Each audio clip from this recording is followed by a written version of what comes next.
नमस्कार मित्रों, हमारे ज्ञानवर्धन चैनल में आपका बहुत बहुत स्वागत है। आज हम JCERT टेक्स्ट बुक कक्षा 6वीं के इतिहास के अध्याय 4 आरंभिक नगर पढ़ने वाले हैं। तो वीडियो के अंत तक बने रहिएगा। यदि आपने इससे पहले के अध्याय नहीं देखे हैं तो कृपया प्लेलिस्ट में जाकर उसे पूरा देख लें। तो चलिए प्रारंभ करते हैं। प्राचीन सभ्यताओं के अवशेष खंडरों में होते थे। ये अतीत की कहानी को बताने का एक माध्यम है। यानी कहा जा रहा है कि प्राचीन सभ्यता, पुरानी सभ्यताओं में अवशेष जो मिले हैं वह खंडरों में मिले हैं। ये अतीत की कहानी हमें बताते हैं। इसके माध्यम से हम लोग जान पाते हैं पुरानी चीज़ों के बारे में। इसीलिए आज ये हमारी धरोहर बन चुकी है। आज से हजारों वर्ष पूर्व की सभ्यताओं के अवशेष हड़प्पा एवं मोहनजोदाड़ो स्थलों पर खुदाई से खंडरों के रूप में प्राप्त हुए हैं। आइए इसकी जानकारियाँ प्राप्त करते हैं। यानी इसमें कहा गया है कि किस तरह से जो हमारी प्राचीन सभ्यता हड़प्पा और मोहनजोदाड़ो है, उन स्थलों पर पुरातात्विकविद जो हैं खोज करके, खुदाई करके तरह तरह के अवशेष प्राप्त किए हैं। तो उन्हीं के बारे में आज हम पढ़ेंगे। तो हम यहाँ पे दो सभ्यता पढ़ेंगे। प्राचीन समय की हड़प्पा सभ्यता की कहानी। हड़प्पा सभ्यता प्राचीन सभ्यताओं में से एक था। यानी हमारी सभ्यताओं में देखें तो हड़प्पा सभ्यता प्राचीन सभ्यताओं में से एक है। हड़प्पा की खोज प्रसिद्ध पुरातत्ववेत्ता दयाराम साहनी और मोहनजोदाड़ो की खोज राखालदास बनर्जी ने किया था। याद रखिएगा दोस्तों, हड़प्पा की जो खोज की थी वह दयाराम साहनी ने किए थे और मोहनजोदाड़ो की जो खोज किए थे वह राखालदास बनर्जी ने किए थे। और दयाराम साहनी ने 1921 में और राखालदास बनर्जी ने 1922 में ये किए थे। हड़प्पा पंजाब के मांटगोमरी जिले और मोहनजोदाड़ो सिंध के लारकाना ज़िले में स्थित है। यानी वर्तमान में अभी ये कहाँ पे है? पाकिस्तान में है। दोनों स्थल अभी वर्तमान में पाकिस्तान में। दोनों नगर विस्तृत भूभाग में फैले हुए थे। कहा जाता है कि हड़प्पा एक ऐसा खंडहर है जहाँ की ईंटों से आज भी नए घर एवं नालियों का निर्माण किया जा रहा है। यानी हड़प्पा से जो ईंट मिली है उसका उपयोग आज भी नलियों के निर्माण में हो रहे हैं। हड़प्पा नगर सबसे पुराने शहरों में से एक है। चूँकि इस सभ्यता का प्रथम अवशेष हड़प्पा नामक स्थान से प्राप्त हुआ, इसीलिए सभ्यता को हड़प्पा सभ्यता कहना उपयुक्त समझा गया।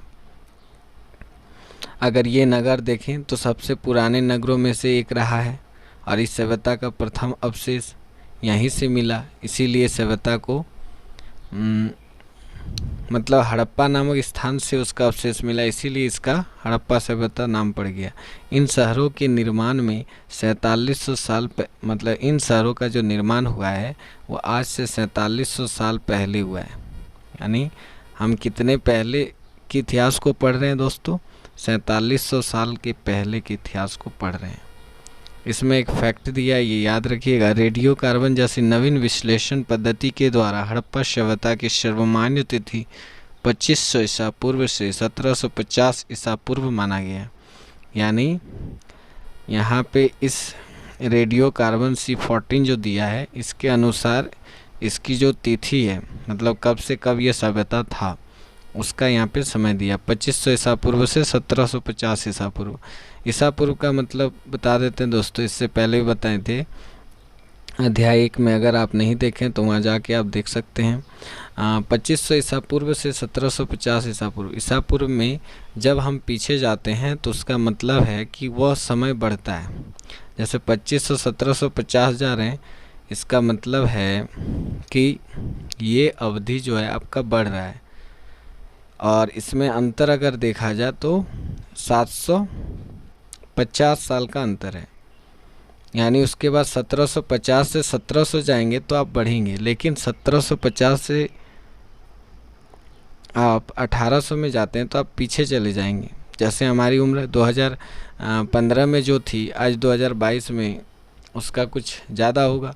बढ़ते हैं तो उम्र भी बढ़ता है, लेकिन ईसा पूर्व में जैसे आप घटते हैं वैसे बढ़ता है, ये याद रखिएगा। अब देखते हैं कि हड़प्पा की नगरीय विशेषता क्या रही होगी। यानी देखिए, इतिहासकारों के अनुसार हड़प्पा मोहनजोदाड़ो जैसे कई नगर 2 भागों में बटे हुए थे। प्राय पश्चिमी भाग छोटा एवं ऊंचाइयों पर बना होता था, जबकि पूर्वी हिस्सा बड़ा एवं निचले इलाके में होता था। संभवतः पश्चिम भाग में शासक वर्ग रहा करते थे, इसीलिए इसे नगर दुर्ग कहा गया, और पूर्वी हिस्से में सामान्य लोगों के रहने के कारण इसे निचला नगर कहा गया। यानी मान लीजिए कि ये सभ्यता है तो ये इसका पूर्वी भाग है और ये इसका पश्चिमी भाग है। तो पश्चिमी भाग में जो भी भवन का निर्माण होता था वो ऊंचे टीले पर होता था, और यहाँ पे कौन रहते थे? शासक वर्ग रहते थे, इसीलिए इसे नगर दुर्ग कहा गया। और पूर्वी भाग में कौन रहते थे? सामान्य लोग रहते थे। तो सामान्य लोग रहने के कारण इसे निचला नगर कहा गया। और यहाँ जो है, यहाँ कुछ भी अगर बनाया जाता था तो ये इससे नीचे होते थे, ये ऊपर नहीं होते थे, इससे नीचे होते थे। और दोनों भागों में 4 दीवारी पक्की ईंटों से बनाई जाती थी। यानी घेराव, जो किलेबंदी जो किया जाता था वो पक्की ईंटों से किया जाता था, और ये ईंटें अच्छी एवं लंबाई, चौड़ाई और मोटाई में आज की ईंटों से बड़ी होती थी। आज जो आप ईंट देख रहे हैं इससे बड़े होते थे ये। उस समय की जो ईंट होती थी आज के समय की ईंट से बड़ी होती थी।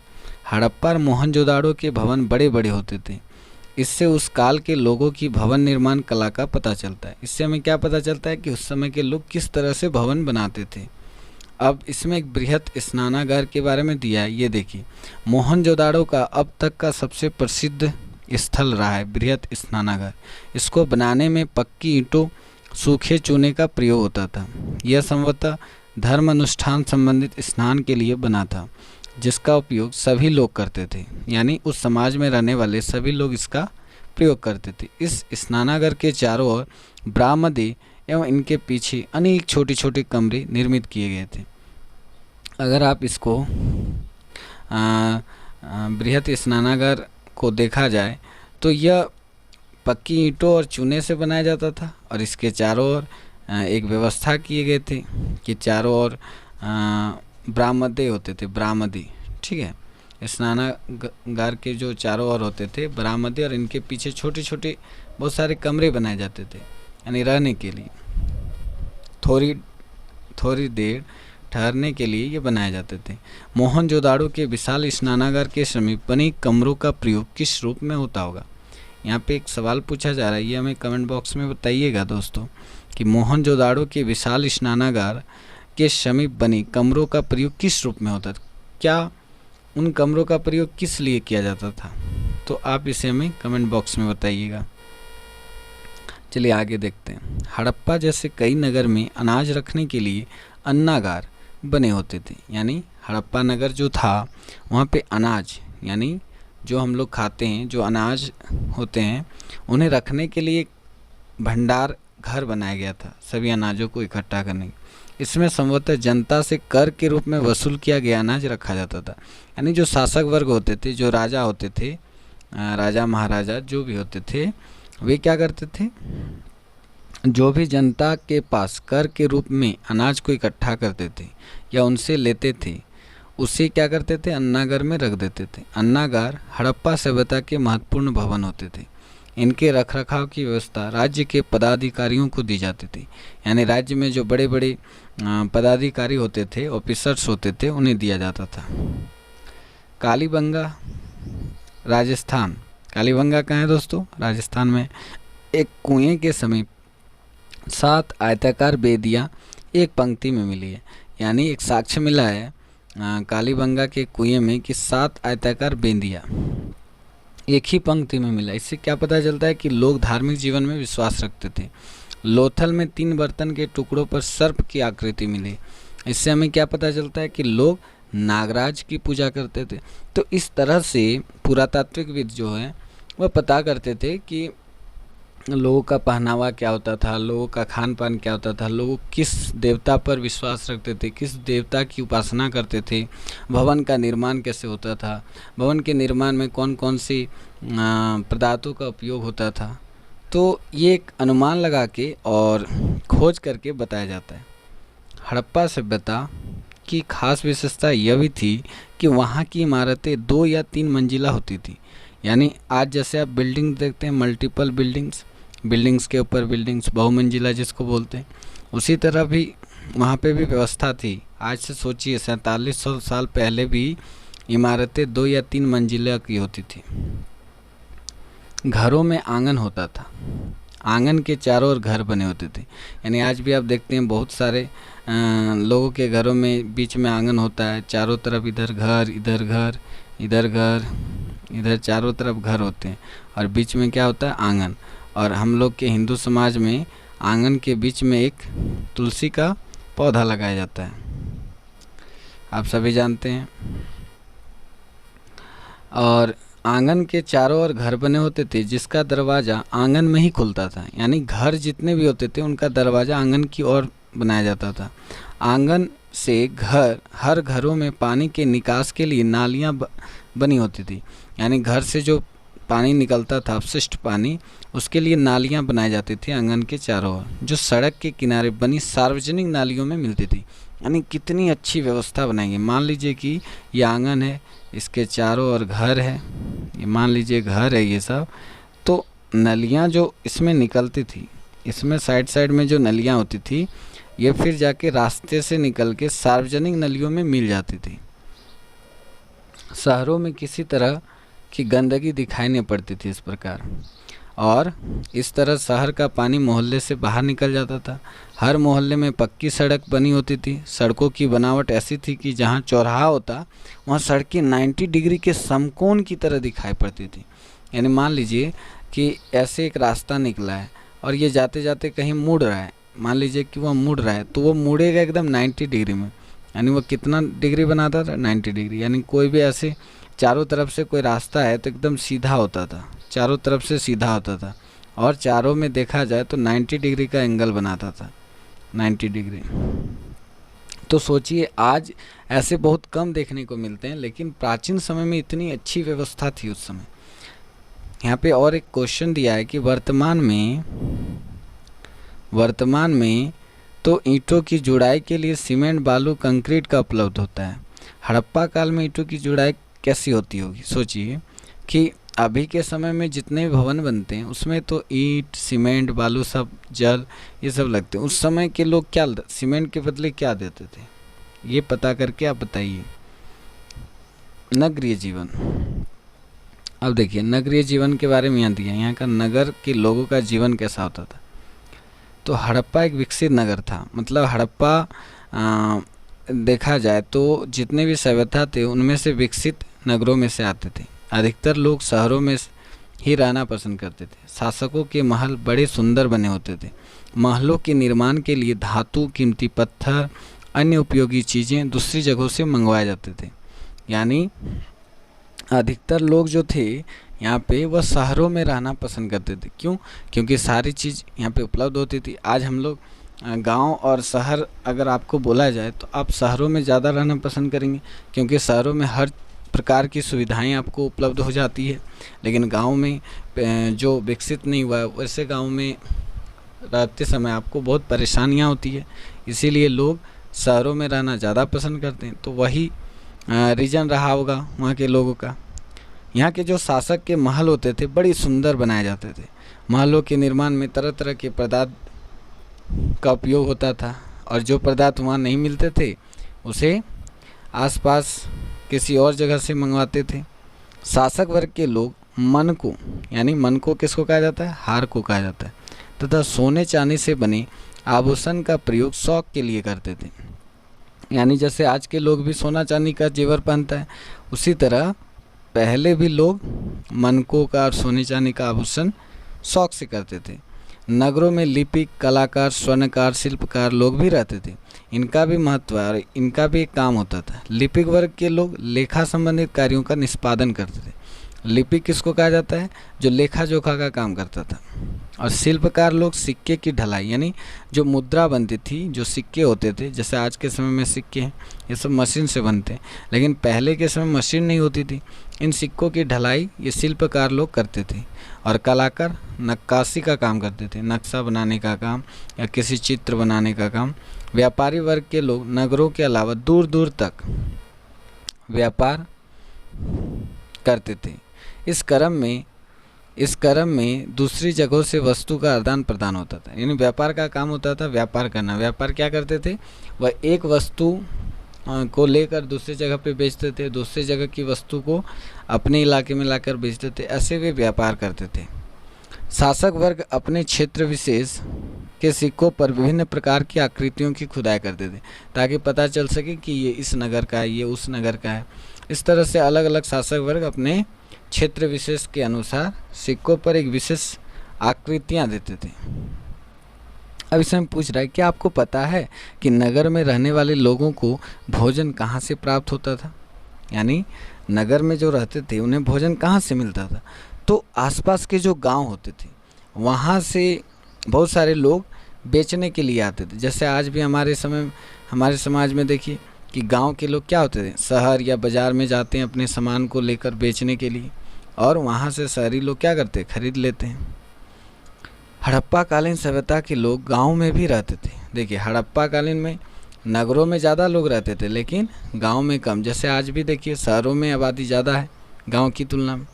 गांव में लोग धान, गेहूं, मटर, चना, तिल, सरसों आदि खाद्यान्न फसलों का उत्पादन करते थे। इन खाद्यान्नों को शहरों में लाकर बेचते थे, जिससे शहर के लोगों को खाद्यान्न प्राप्त हो जाता था और गांव के लोगों को धन प्राप्त हो जाता था।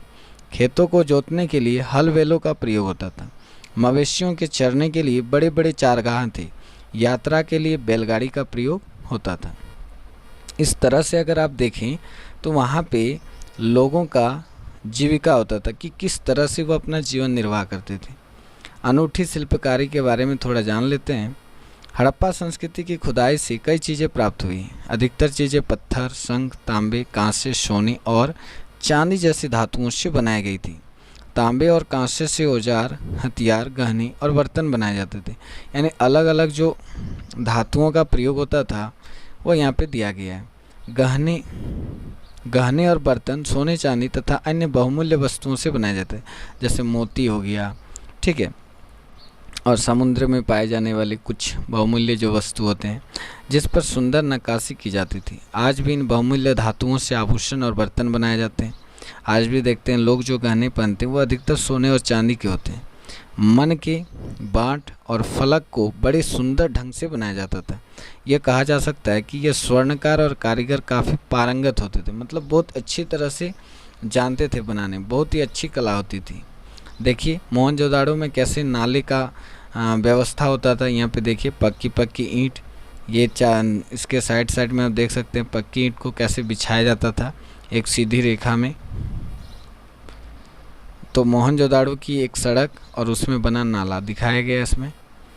चलिए आगे पूछ रहा है, आग में पके मिट्टी के बर्तन को टेराकोटा कहा जाता है। ये याद रखने वाली बात है, ये फैक्ट दिया है। आग में पके मिट्टी के बर्तन जो होते थे उसको टेराकोटा के नाम से जाना जाता है, तो ये याद रखिएगा। हाँ, इस चित्र को आप ध्यान से देखिए। यहाँ पे चित्र क, चित्र ख और चित्र ग, तीनों में अलग अलग वस्तु दिए हैं। चित्र क में क्या कर रहे हैं कि यह हड़प्पा काल की प्रचलित बाट का चित्र, इसे चाट पत्थरों से बनाया गया है। इसका उपयोग बहुमूल्य धातु या अन्य वस्तुओं के तोलने के लिए होता है। मतलब बहुमूल्य वस्तु, जैसे आज किलोग्राम का प्रयोग होता है, ग्राम का प्रयोग होता है ना तराजू में, तो उसी तरह किसी भी चीज़ को, बहुमूल्य चीज़ जो होते थे उनको तोलने के लिए, उन धातुओं या अन्य वस्तुओं को तोलने के लिए इसका प्रयोग होता था। चित्र ख में देखिए, ये मनके का हार का चित्र है। ये जो चित्र आप देखे थे अभी, यही मनके का हार है। देखिए मनके का हार कैसे बनाया जाता था।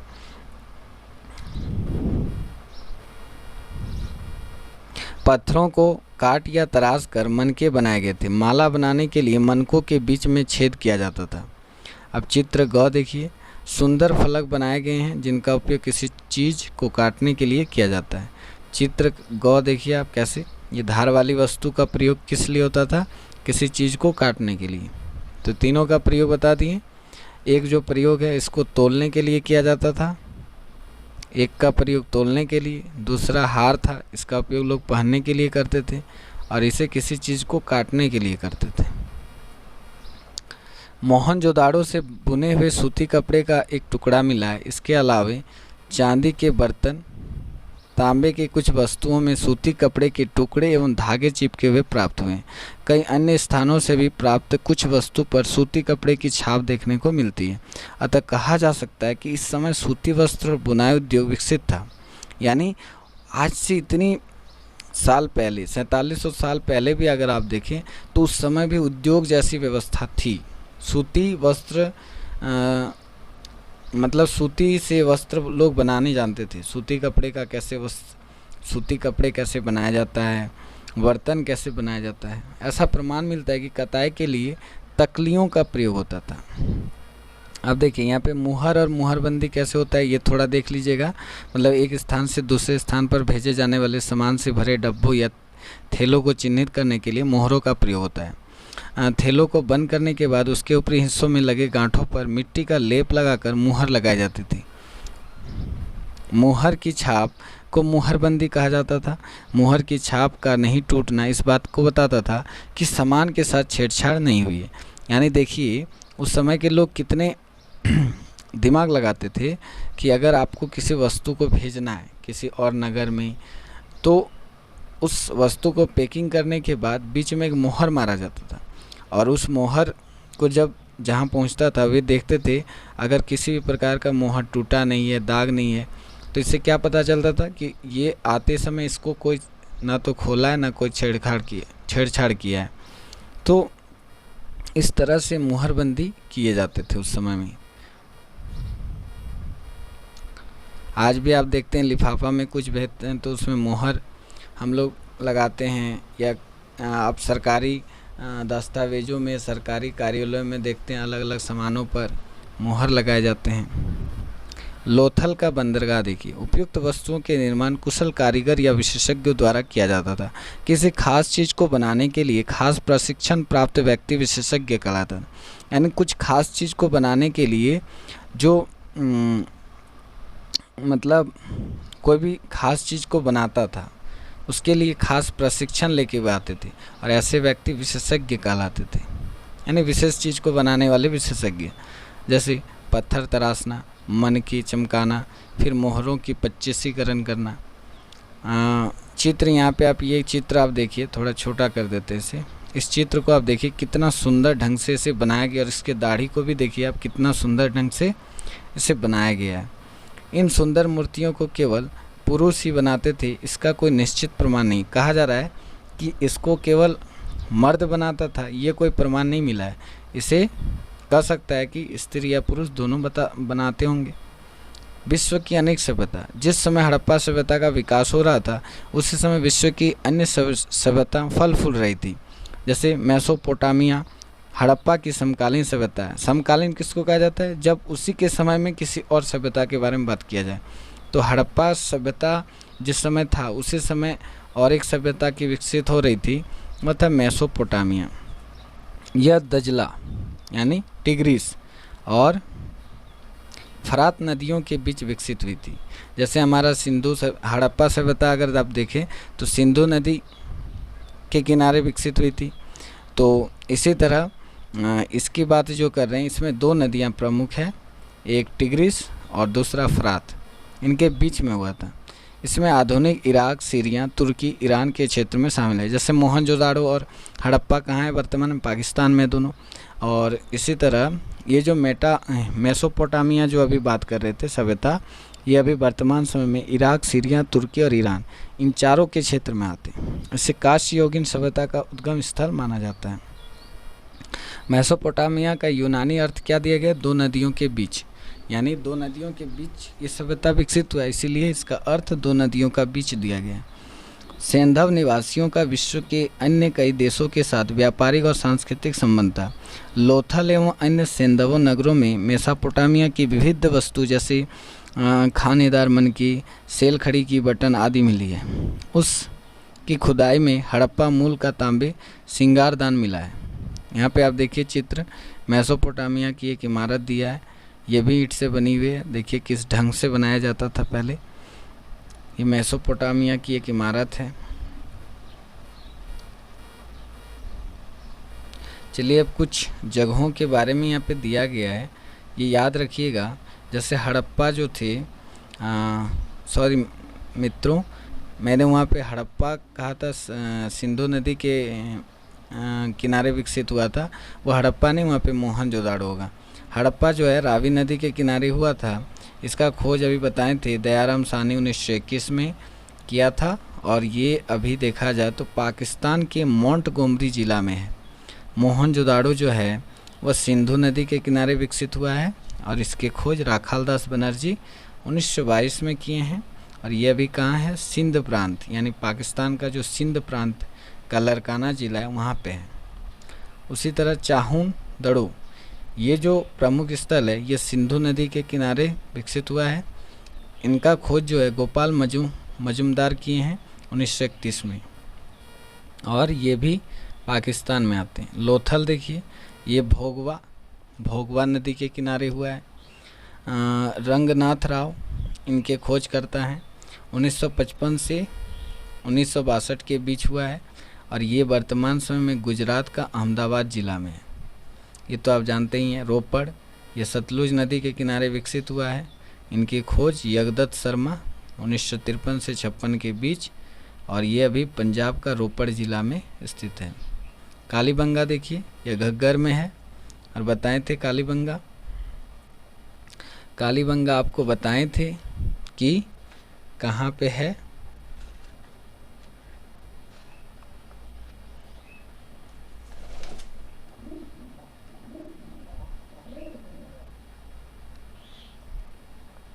और इनकी जो खोज है बी के अय्यर किया 1953 में। ये राजस्थान का हनुमानगढ़ ज़िला में है। धोलावीरा, इनका खोज जो है रविंद्र सिंह बिष्ट ने किया 1990 से 91 में। ये गुजरात के कच्छ ज़िला में। इस तरह से कुछ प्रमुख स्थान दिए गए हैं, इसको याद रखिएगा। और देखिए हड़प्पा की जो मुहर होती थी वह कैसे होती थी, यहाँ पे चित्र में दिखाया गया है। और पक्की मिट्टी के खिलौने कैसे बने होते थे। आज भी आप जो देखते हैं पक्की मिट्टी के जो खिलौने और इन खिलौने में बड़ा अंतर है। इनकी मजबूती काफ़ी अच्छी होती थी। कुछ यहाँ पे वर्ड्स दिए, ये आप देख लीजिएगा। तो इस अध्याय को हमने पूरा कर लिया है और अगली वीडियो में इसके अभ्यास के कुछ प्रश्न उत्तर हम करेंगे। तो अभी तक अगर हमारे चैनल को आपने सब्सक्राइब नहीं किए हैं तो प्लीज़ चैनल को सब्सक्राइब कर बेल आइकन को दबा दें, ताकि आने वाली अगली वीडियो की नोटिफिकेशन आपको सही समय पर मिल सके। मुझे आशा है कि वीडियो अच्छी लगी होगी। अगर अच्छी लगी है तो प्लीज़ वीडियो को लाइक, कमेंट, शेयर ज़्यादा से ज़्यादा करें। और अगर आपने पिछली वीडियो को नहीं देखें तो प्लीज़ जाके वहाँ पे प्लेलिस्ट में जाके आप वीडियो को देख लें। और इनके अभ्यास के जो प्रश्न हम करेंगे उनका PDF भी मैं डिस्क्रिप्शन बॉक्स के नीचे दे दूँगा, तो आप वहाँ पे जाके डाउनलोड कर सकते हैं, उसे पढ़ सकते हैं। तो धन्यवाद मित्रों।